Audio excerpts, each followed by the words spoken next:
Hello friends. ఈ జనవరి 22న అయోధ్యలో నవనిర్మిత ఆలయములో శ్రీరాముడి విగ్రహ ప్రాణ ప్రతిష్ఠ జరగబోతోంది. ప్రస్తుతం దేశమంతా ఆలయ మహోత్సవ సంబరాలలో తేలుతోంది. అయోధ్య నగరం మొత్తం నవ వధువులాగా అలంకరించబడుతోంది. విగ్రహ ప్రాణప్రతిష్ఠకు సంబంధించిన ఏర్పాట్లు అన్నీ ఎంతో వైభవంగా జరుగుతున్నాయి. అయితే ఈ క్రమంలోనే కొంతమంది ముస్లిం సహోదరులు శ్రీరాముడిని తమ పూర్వీకులుగా చెప్పుకుంటూ తాము శ్రీరాముడి వంశస్థులమే అని ప్రచారం చేసుకుంటున్నారు. ఒకవైపేమో కొంతమంది ముస్లింలు బాబ్రీ మసీదు ధ్వంసం చేసిన బాధను దిగమింగుకోలేక హిందువులను తప్పుబడుతూ ఎల్లప్పుడూ హిందువులపై నిందలు వేస్తూ ఉంటే, మరొక వైపు కొంతమంది ముస్లింలు మాత్రం తమకు అయోధ్యలో నిర్మితమైన శ్రీరామాలయముతో ఎటువంటి ఇబ్బంది లేదంటూ ఆలయ నిర్మాణానికి తమ వంతు సహాయం చేస్తున్నారు. అయితే మనం ఈ వీడియోలో అయోధ్యలోని శ్రీరాముడి ఆలయ నిర్మాణానికి పూర్తి మద్దతు తెలుపుతున్న ఈ ముస్లింలు ఎవరు? ఒక ముస్లిం కమ్యూనిటీకి చెందిన అమ్మాయి శ్రీరాముడిని దర్శించుకునేందుకు అయోధ్యకు వెళ్ళినప్పుడు ఏమైంది? దానిపై హిందువుల రియాక్షన్ ఏమిటి? ఎందుకని హిందూ విరోధిత ముస్లింలు వీటి అన్నింటినీ చూసి భయభ్రాంతులకు గురవుతున్నారు అనే విషయాల గురించి ఇప్పుడు మనం ఈ వీడియోలో క్లుప్తంగా తెలుసుకుందాం. ఫ్రెండ్స్, వీడియో ఇంట్రెస్టింగ్గా ఉండబోతోంది కాబట్టి ఎక్కడా స్కిప్ చేయకుండా ఫుల్ వీడియో చూసి లైక్ చేయడం మాత్రం అస్సలు మర్చిపోకండి. ఫ్రెండ్స్, కొంతమంది హిందూ విరోధులు నవనిర్మితమైన శ్రీరాముడి ఆలయ నిర్మాణాన్ని చూసి వారి కడుపు అయితే మండుతోంది. దాంతో వారు హిందువులకు వ్యతిరేకంగా మాట్లాడుతూ ఇతరులను రెచ్చగొడుతున్నారు. భారతదేశంలోని ప్రజల ఐక్యతను దెబ్బ కొడుతున్నారు. కానీ కొంతమంది నిజమైన ముస్లింలు మాత్రం వారి మాటలను పట్టించుకోకుండా హిందువుల ఆచారాన్ని గౌరవించడంతో పాటు శ్రీరాముడిని వాళ్ళ పూర్వీకులుగా కూడా చెప్పుకుంటున్నారు.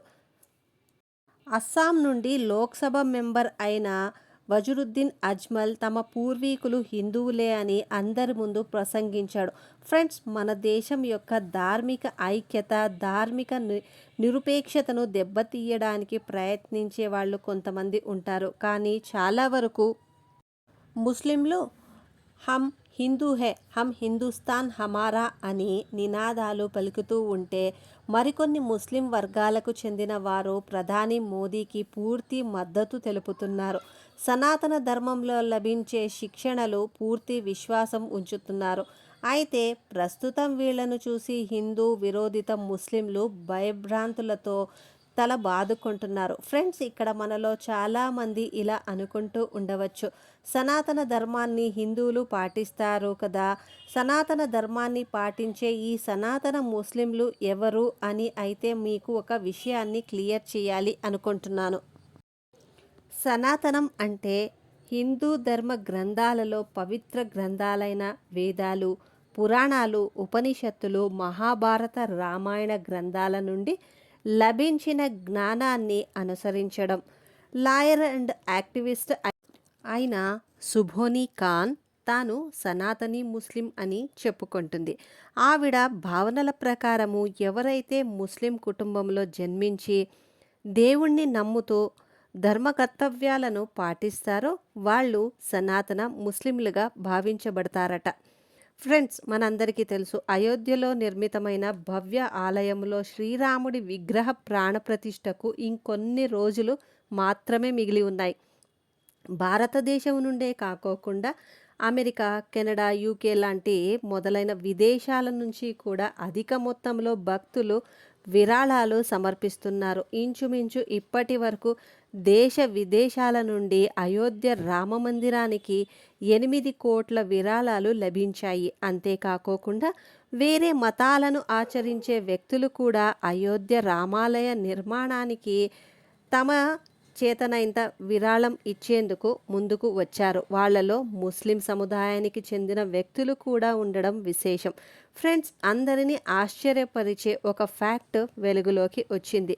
2019 సంవత్సరంలో సుప్రీంకోర్టు అయోధ్యలోని వివాదాస్పద స్థలములో ఆలయ నిర్మాణానికి అంగీకారము తెలిపినప్పుడు ఆలయ నిర్మాణానికి చందాల కొరకు సంపూర్ణ నిధి అకౌంట్ ఓపెన్ చేశారు. ఇందులో విహెచ్పి అంటే విశ్వ హిందూ పరిషత్ దేశవ్యాప్తంగా చందా వసూలు చేసింది. అయితే ఇక్కడ ప్రతి ఒక్కరిని ఆశ్చర్యపరిచే విషయం ఏమిటి అంటే రామమందిర నిర్మాణానికి దేశవ్యాప్తంగా హిందువులంతా సంతోషంగా తమ వంతు విరాళం ఇచ్చారు. అయితే దేశవ్యాప్తంగా హిందూ ప్రజలు ఇచ్చిన చందాలతోనే అయోధ్యలోని రామమందిరం యొక్క మొదటి అంతస్తు పూర్తి అయిపోయిందట.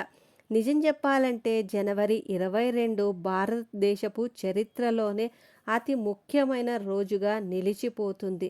శ్రీరాముడి విగ్రహ ప్రాణ ప్రతిష్టాపన ప్రధాని నరేంద్ర మోదీ మరియు ఉత్తరప్రదేశ్ ముఖ్యమంత్రి అయిన యోగి ఆదిత్యనాథ్ గారి సమక్షంలో జరుగుతోంది. కానీ నిజానికి చెప్పాలంటే అయోధ్యలోని రామమందిరాన్ని రాజకీయాలతో ముడిపెట్టకూడదు. ఎందుకంటే శ్రీరాముడు శబరిమాత యొక్క ఎంగిలి పండ్లను తిని శ్రీరాముడు ఒక పార్టీకో ఒక మతానికో చెందినవాడు కాదని, శ్రీరాముడు భూమిపై ఉన్న సమస్త జీవరాశులకు ఆపద్బాంధవుడు అన్న విషయాన్ని ఏనాడో తెలియజేశాడు. ఫ్రెండ్స్, భారతదేశంలో హిందూ ముస్లిం అని కాకోకుండా ఇలాంటి తేడాలు చూడకుండా న్యాయ వ్యవస్థ ఇచ్చిన తీర్పును అంగీకరించాలి. శ్రీరాముడి విగ్రహ ప్రాణప్రతిష్ఠలో సంతోషంగా తమ వంతు సహాయం చేసి ఐక్యత గురించి ఆలోచించే ముస్లింల అవసరం ఎంతగానో ఉంది.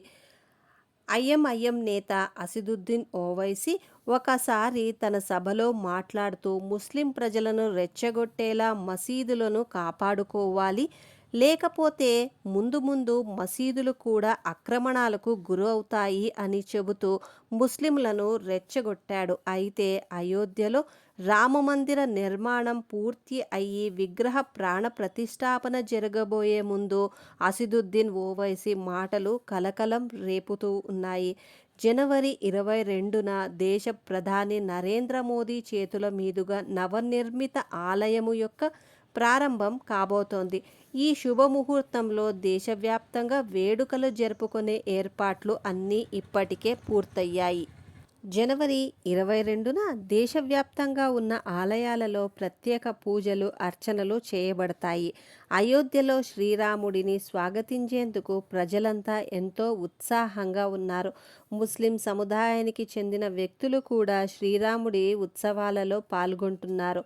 ముంబైకి చెందిన ఒక ముస్లిం అమ్మాయి సోషల్ మీడియాలో ఎంతగానో వైరల్ అవుతోంది. ఎందుకంటే ముంబైకి చెందినటువంటి షబ్నం షేక్ అనే ఈ అమ్మాయి అయోధ్యకు కాలినడకన వెళుతోంది.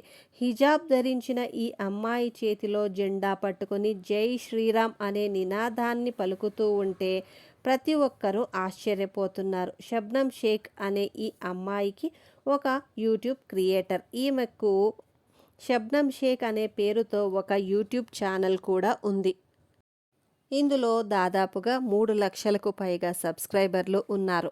అయితే షబ్నం షేక్ తన ఛానల్లో వ్లాగ్స్ చేస్తూ హిందూ ధర్మంపై తనకున్న ఇష్టాన్ని తెలియపరుస్తుంది.